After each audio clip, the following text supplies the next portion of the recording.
आप देख रहे हैं इंडिया न्यूज, सबसे पहले देश। आपके साथ मैं रचना बंसल। आंख कान खोल के में आपका बहुत स्वागत है। मुर्शिदाबाद में हिंसा की स्क्रिप्ट आखिर किसने लिखी? किसके इशारे पर मुर्शिदाबाद में हिंसा भड़की? बंगाल में दंगे का मास्टरमाइंड आखिर कौन है? इन सवालों के जवाब पश्चिम बंगाल पुलिस तलाश रही है, लेकिन जांच पड़ताल के बीच ही केंद्रीय मंत्री सुकांत मजूमदार ने बड़ा दावा कर दिया है। दावा है कि मुर्शिदाबाद हिंसा के पीछे पीएफआई का हाथ है। जिस पीएफआई को गृह मंत्रालय ने बैन किया, वो मुर्शिदाबाद में एक्टिव था। पीएफआई के इशारे पर ही बंगाल में हिंसा भड़की।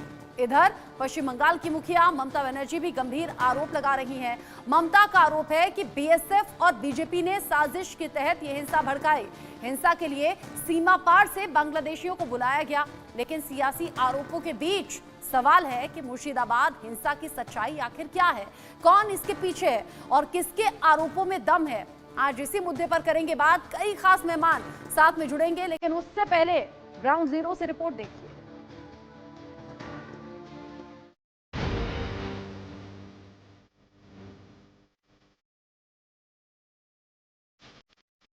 मुर्शिदाबाद को किसने जलाया?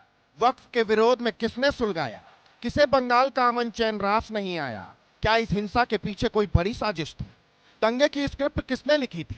ऐसे तमाम सवालों के जवाब जांच एजेंसियां और पश्चिम बंगाल पुलिस तलाश रही है। साजिश के हर एंगल पर जांच पड़ताल चल रही है। हिंसा के आरोपियों से पूछताछ हो रही है, लेकिन पूछताछ के बीच बंगाल हिंसा को लेकर सनसनीखेज खुलासा हुआ है।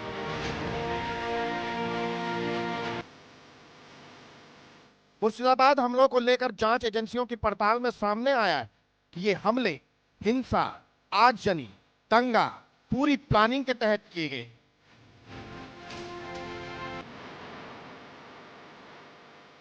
सूत्रों के हवाले से खबर है, हिंसा के लिए बाकायदा 2 महीने पहले से ही ट्रेनिंग दी गई। हमला करने और हिंसा में नुकसान फैलाने के लिए बाकायदा इनाम तय था। जो जितना ज्यादा नुकसान करेगा, उसे उतना ही ज्यादा इनाम दिया जाएगा। हिंसा को अंजाम देने के लिए तुर्की से फंडिंग की जा रही थी। जांच एजेंसियों को इस बात के पुख्ता सबूत मिले हैं। तुर्की से इस पूरी हिंसा को ऑपरेट किया जा रहा था।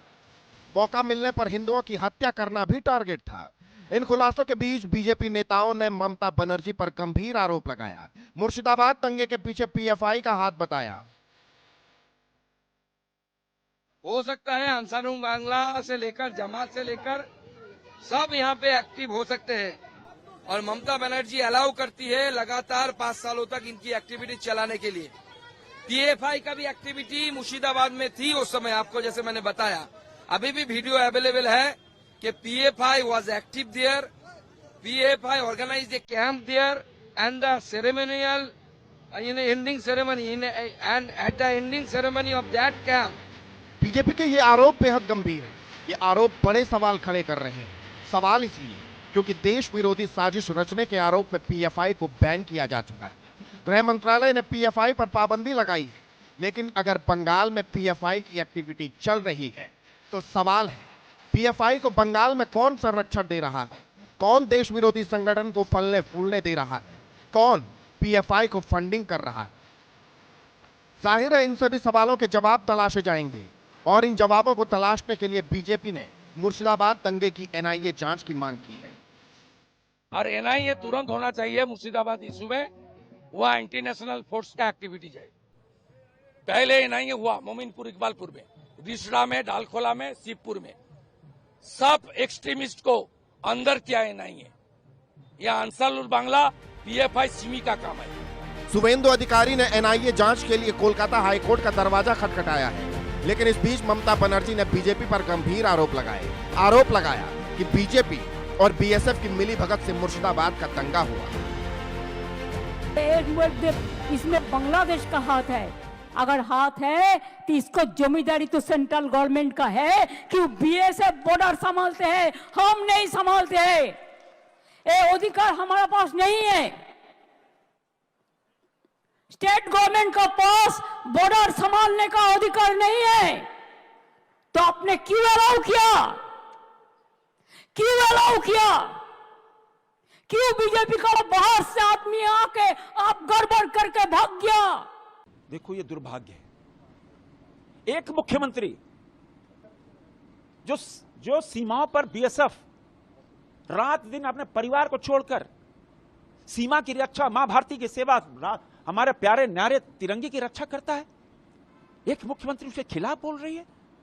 यह दुर्भाग्य है। क्यों बोल रही है? तुष्टीकरण। क्यों बोल रही है? एक वोट बैंक। मुर्शिदाबाद में क्या हुआ? बंगाल में क्या हो रहा है? बंगाल के अंदर आम लोगों के साथ क्या व्यवहार हो रहा है? हिंसा क्यों हो रही है? किसी से छुपा है क्या? रूल ऑफ लॉ कोलैप्स हो चुका है, कानून का शासन ध्वस्त हो चुका है। ये ममता बनर्जी, आपने देश को शर्मसार। मुर्शिदाबाद पर आरोपों की तपिश से सियासी गलियारा खूब तप रहा है। आरोप दोनों ओर से लगाए जा रहे हैं, लेकिन सवाल है कि मुर्शिदाबाद दंगों के पीछे किसका हाथ है? क्या पीएफआई ने हिंसा की आग सुलगाई? क्या ममता राज में वाकई पीएफआई को संरक्षण मिल रहा है? और सवाल ये भी, बंगाल में दंगे का mastermind. Bureau report, India news.